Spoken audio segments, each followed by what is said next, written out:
America के president को तय करना है कि वो ऐसे मुल्क से ट्रेड करेंगे जहां पर टेररिज्म एक ट्रेड है, जहां पर टेररिज्म एक ट्रेड है और भारत आपसे एक स्ट्रेटेजिक आपका अलाई है।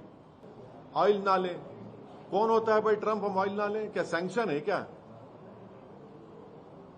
अमेरिका ने कहा कि भारत का कि आप ऑयल लीजिए इतने प्राइस कैप पर, हम ऑयल ले रहे हैं। हमको तकलीफ इस बात की है कि जब ऑयल हम इतना खरीदे, वो तो जब सस्ता ऑयल मिल रहा था तो जनता को पहुंचना था मोदी गवर्नमेंट उसका फायदा, मगर ये बोल रहे कि ऑयल नहीं लेना। वो होते कौन है भैया? अमेरिका की धरती में कोई बैठकर भारत को न्यूक्लियर बॉम्ब की धमकी दे रहा है। अगर कोई भारत की सरजमीन पर बैठकर अमेरिका को न्यूक्लियर बॉम्ब की धमकी दिया तो क्या होगा? नरेंद्र मोदी की सरकार यहां पर जो भी उनका डिप्लोमेट है उनको बुलाकर हम अपना ऑब्जेक्शन जाहिर करें। कौन आपकी सरजमीन बैठ के कैसा कर रहा है? वो क्या बात कर रहा है? वो बैठकर न्यूक्लियर थ्रेट दे रहा है हमको, उनका आर्मी चीफ। अमेरिका के प्रेसिडेंट को बात समझना चाहिए कि हमारा उनका ट्रेड जो होता है भारत का और आपके इंडिया का, वो होता है $200 बिलियन का, और पाकिस्तान का उनसे होता है $5 बिलियन का। और फिर अभी हम ट्रेड एग्रीमेंट साइन करने जा रहे हैं, उसमें यह है कि हम 500 बिलियन करेंगे। अब अमेरिका के प्रेसिडेंट को तय करना है कि वो ऐसे मुल्क से ट्रेड करेंगे जहां पर टेररिज्म एक ट्रेड है, जहां पर टेररिज्म एक ट्रेड है और भारत आपसे एक स्ट्रेटेजिक आपका अलाई है। पिछले 20-25 साल में मुख्तलिफ गवर्नमेंट ने, चाहे वहां की यहाँ की, उन्होंने इस रिश्ते को मजबूत किया। तब ये उनके ऊपर मुनस्सिर है वो क्या चाहेंगे। मगर हम आपको बता रहे हैं कि ये जो 50% का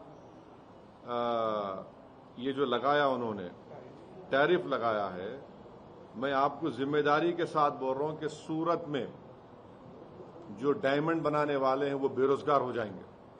पहले हमारे ऑर्डर्स कम हो गए और मैं आपको जिम्मेदारी के साथ बता रहा हूं कि इसका इम्पैक्ट ये होगा कि तमिलनाडु का जो टेक्सटाइल बेल्ट है, ये 50% टैरिफ जो ट्रंप लगाए हैं, ये टेक्सटाइल पर, लेदर पर, footwear, James, jewellery, chemical, plastic, spices, T, coffee and shrimps.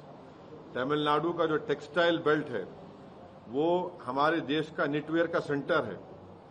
इससे इनके ऑर्डर्स रिड्यूस हो गए और इन पे बहुत कॉस्टिंग का प्रेशर पड़ने वाला है। हाँ, फिर आप चले जाइए, एक तो आपको बोल दिया मैं सूरत का, तमिलनाडु का। तीसरा मैं आपको बता रहा हूं कि अमेरिका ने section 232 of the trade expansion act 1962 के तहत स्टील एल्यूमिनियम पर 50% टैरिफ हो गया। हाँ, वहीं पर यूरोपियन यूनियन सीबीएम लगाएगा, इससे भी हमको नुकसान होने वाला है। चौथी बात आपको बता रहा हूं कि ये जो 50% टैरिफ का जो इम्पैक्ट होगा इलेक्ट्रिकल मशीनरी पर, इक्विपमेंट पर और प्रेशियस स्टोन्स एंड सेक्टर्स के ऊपर, ये हर एतबार से। अच्छा, फिर आप देख लीजिए, सिर्फ जो ट्रेड है 18.29% टोटल एक्सपोर्ट हमारा इंडिया का होता है यूएस को, लार्जेस्ट एक्सपोर्ट डेस्टिनेशन इंडिया के लिए। तो फिर ये क्या हो रहा है? ये इससे तो बहुत बड़ा हमारे को तकलीफ होने वाली है। ऑयल ना लें, कौन होता है भाई ट्रंप हम ऑयल ना लें? क्या सैंक्शन है क्या? अमेरिका ने कहा कि भारत का कि आप ऑयल लीजिए इतने प्राइस कैप पर, हम ऑयल ले रहे हैं। मगर हमको तकलीफ इस बात की है कि जब ऑयल हम इतना खरीदे, वो तो जब सस्ता ऑयल मिल रहा था तो जनता को पहुंचना था मोदी गवर्नमेंट उसका फायदा, मगर ये बोल रहे कि ऑयल नहीं लेना। वो होते कौन है भैया? हम एक सॉवरिन नेशन है और अमेरिका की धरती में कोई बैठकर भारत को न्यूक्लियर बॉम्ब की धमकी दे रहा है। अगर कोई भारत की सरजमीन पर बैठकर अमेरिका को न्यूक्लियर बॉम्ब की धमकी दिया तो क्या होगा? हम उम्मीद करते हैं कि नरेंद्र मोदी की सरकार यहां पर जो भी उनका डिप्लोमेट है, उनको बुलाकर हम अपना ऑब्जेक्शन जाहिर करें। ये कौन आपकी सरजमीन में बैठ के कैसा कर रहा है? वो क्या बात कर रहा है? वो बैठकर न्यूक्लियर थ्रेट दे रहा है हमको, उनका आर्मी चीफ। ये हम इसका कंडेम करते हैं। हम एक स्ट्रेटेजिक अलाई अगर आपके हैं तो आप ये क्यों अलाउ कर रहे हैं? सिर्फ पॉलिटिकल स्टेटमेंट आना चाहिए नरेंद्र मोदी सरकार का, खाली एमईए से स्टेटमेंट आ गया है।